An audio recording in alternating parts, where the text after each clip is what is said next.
Hi. So why am I sitting here dressed in my railway uniform? Well, I'm going to be talking a little bit about my, I hate to use the reality show word, journey.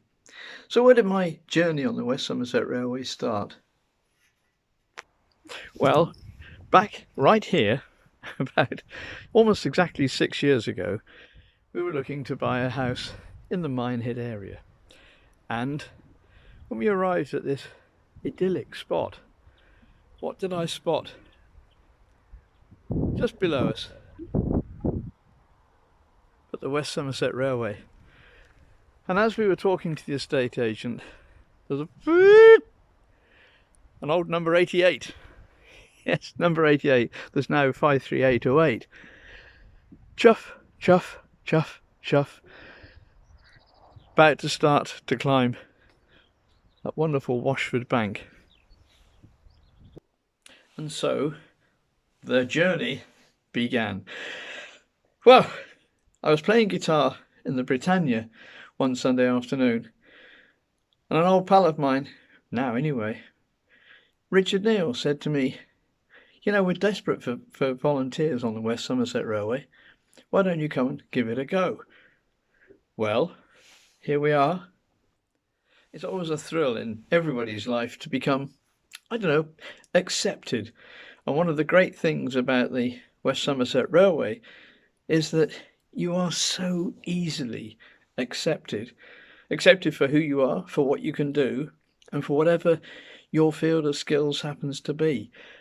Well, I signed up as a signalman, and the rule book, that was fine. The frame, that was fine, but there was something missing. Yep, people. One of the problems about the signal box is that it's a very lonely place, and you communicate largely by bells and the occasional phone call. But it just wasn't right for me.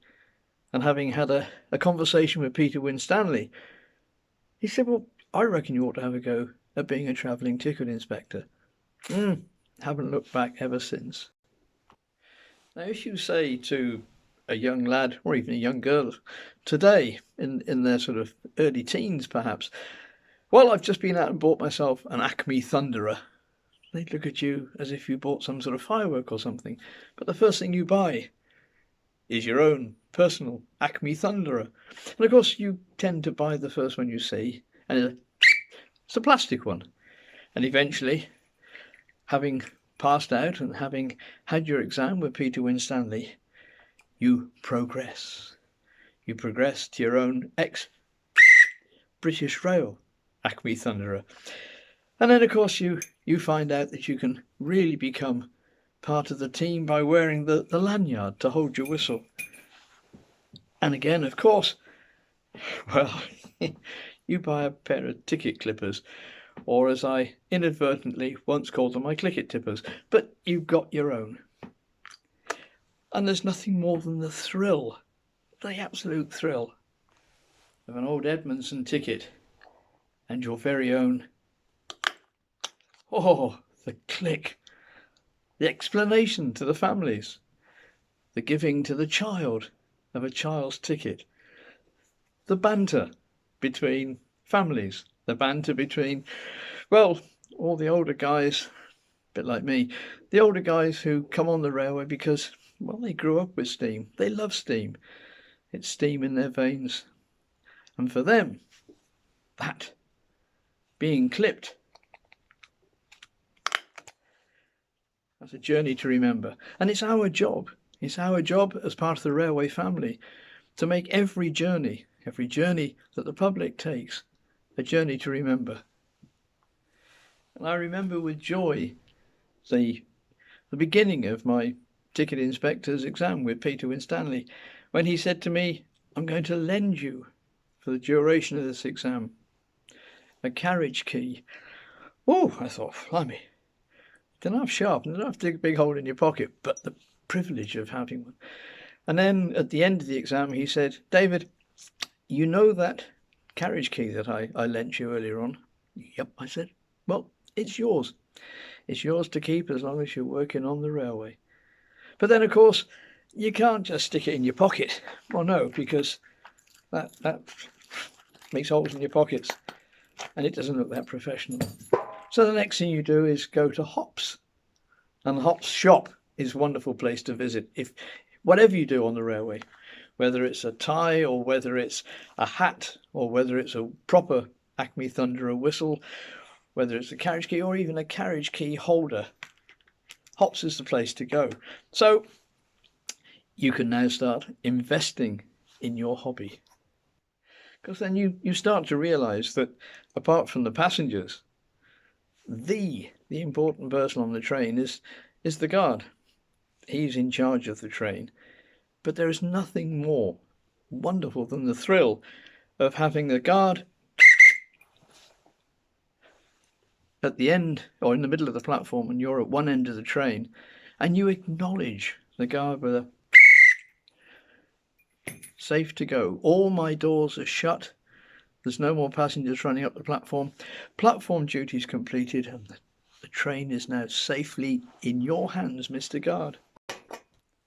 For me, as time progressed, I realised that the clunky new style bus ticket clippers that I had in my pocket were actually, again, wearing a hole in my pocket, but there was something missing. There was something, the authenticity of it. So again, you go onto that wonderful internet auction site. It begins with an E and ends in a bay, but that one, and you find yourself searching for a pair of proper, genuine British Rail ticket clippers. Whoa! Now you've arrived. So then you need a chain to put them on and a waistcoat. Of course, there's something really special about the waistcoat because that identifies you with the railway family. It identifies you with the uniform, and it's that uniform, the uniform which actually makes you part of the railway family. Because not only is the uniform an identification for you with the travelling public, but it's also an identification for you and the team around you. And again, I can't stress just how important the word team is with the West Somerset Railway, because whether it's the carriage cleaners, whether it's the people who keep the platform clear, keep the platform clean, keep all the dust and rubbish out of the toilets, every single element of the West Somerset Railway works together to make it work. And without that, there would be no West Somerset Railway. But without the West Somerset Railway, there'd be no travelling public. And without the travelling public, there'd be no need for us at all. Answering the questions that the public are always throwing at you, like, what number is this locomotive? Well, if you didn't know that, then you shouldn't be on the railway. But what time's the next train go? Nothing better, nothing more authentic than flipping a pocket watch out of your waistcoat pocket. And all these things come with time and with experience and with enthusiasm, because again, enthusiasm is absolutely vital. Now, for me personally, in my own personal journey, another milestone came when I think it was in November of 2019, and I was talking to the guard on the train I was actually on, and we'd had a problem with a man who was quite obviously very, very drunk. And the guard said to me, well, you spotted it, you observed it, let's see how you handle it. And the responsibility of handling that situation, of actually taking this guy off of the train and handing him over to a policeman who was organised to be waiting at Minehead Station car park, was quite a moment, because you suddenly realise that you're not just there clicking tippets, done it again, or taking people's money and making sure that the finances of our railway remain stable, but you also have a safety element. And again, in this case, not just for the railway, but a safety element for the public at large, because this old guy was actually planning, he told me through a slurred speech, he was planning to get into his car at Minehead platform and drive all the way, wait for this, yes, all the way to Ilfracombe, where he was going to planning to stay that night, and then go by boat the Oldenburg, out to Lundy Island the next day. Whew. Well, one thing led to another, one conversation led to another, and it was suggested that I might like to consider moving on from being a travelling ticket inspector to being a guard. It's quite daunting because the guard is in complete charge of the train whilst it's on the rails. He's in charge of the safety of the train, he's in charge of the safety of the public on the train, and in fact, it transpired in my longer conversations that even the loco crew, the driver and the fireman, don't move the locomotive, even though the signals might say it's good to go, until they get the green flag from, well, literally from the guard.